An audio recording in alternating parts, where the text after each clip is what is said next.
Good morning செல்லங்களா. Good morning, teacher. இன்னைக்கு நம்ம ஒரு இன்ட்ரெஸ்டிங்கான சப்ஜெக்ட் பார்க்க போறோம். நீங்க யாரெல்லாம் வீட்ல மொபைல் ஃபோன் யூஸ் பண்றீங்க? ஓ, இவ்ளோ பேர் யூஸ் பண்றீங்களா?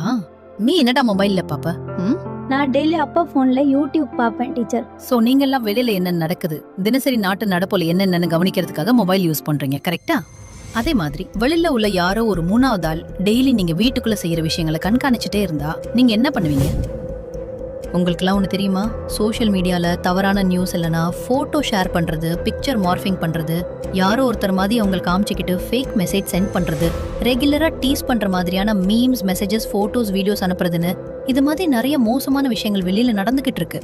இங்க பாருங்க செல்லுங்களா, இது மாதிரி நீங்க பாதுகாப்பு இல்லாத முறையில இன்டர்நெட்ல டைம் ஸ்பெண்ட் பண்றது உங்களுக்கு தூக்கம் வராம ரொம்ப டிப்ரெஷன்ல படிக்க முடியாம போறதுக்கு நிறைய வாய்ப்புகள் இருக்கு. இது மாதிரியான சைபர் வன்முறை, சைபர் க்ரூமிங், சைபர் ஸ்டாக்கிங், பிக்சர் மார்ஃபிங், மொபைல் போன்ல எப்படிலாம் நம்ம அடிமையாகிறோனோ அதுல இருந்து எப்படி பாதுகாப்பா இருக்கிறதுன்னு அகல் விளக்கு காணொளி மூலமா தெளிவா தெரிஞ்சுக்கலாமா?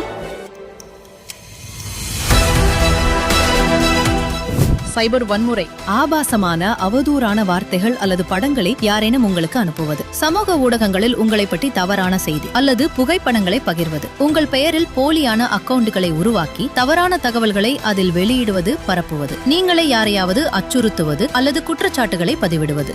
சைபர் க்ரூமிங் ஒரு நபர் தனிப்பட்ட முறையில் தொடர்ந்து இணைய வழியில் தேவையின்றி மெசேஜ் செய்வது அல்லது தொடர்பு கொள்ள முயற்சிப்பது, அசாதாரணமான அல்லது தனிப்பட்ட கேள்விகளை கேட்பது, நம் நம்பிக்கையை பெற்று பழகி மனரீதியா உடல் ரீதியாக நம்மை கட்டுப்படுத்த முயற்சிப்பது, நமது தனிப்பட்ட தகவல்களை திரட்டி அதன் மூலம் மிரட்டல் விடுப்பது.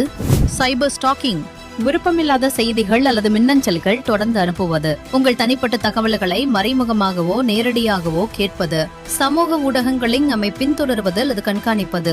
பிக்சர் மார்ஃபிங் ஒருவருடைய முகம் அல்லது அடையாளத்தை சம்பந்தமற்ற இன்னொருவரின் புகைப்படத்துடன் மாற்றி அமைப்பதை நாம் பிக்சர் மார்ஃபிங் என்கிறோம். பல நேரங்களில் தீய நோக்கத்துடன் ஒருவரை அவமானப்படுத்த அல்லது மற்றவர்கள் மத்தியில் தவறான எண்ணங்களை உருவாக்க இதுபோல் செய்கிறார்கள். அலைபேசிக்கு அடிமையாதல் பொதுவாக அலைபேசியை அடிக்கடி பார்க்கும் பழக்கம், வாழ்க்கையின் அன்றாட பணிகள், பொறுப்புகளை பாதித்தல், தூக்க பிரச்சனைகள், பயன்பாட்டை கட்டுப்படுத்த முடியாமை, சமூக உறவுகளில் இடைவெளி, உடல் ஆரோக்கியம் சீர்கெடும் நிலை, போன் இல்லாத நேரங்களில் பதற்றமாதல், தனிப்பட்ட இலக்குகளில் முழுமையாக கவனம் செலுத்தாமை. செல்லுங்களா, இது மாதிரியான பல பிரச்சனைகள்ல இருந்து எப்படி நம்மளை பாதுகாத்துக்கணுங்கிறத பத்தி இந்த அகல் விளக்கு சிற்றேடு மூலமா நீங்க அவசியம் தெரிஞ்சுக்கணும்.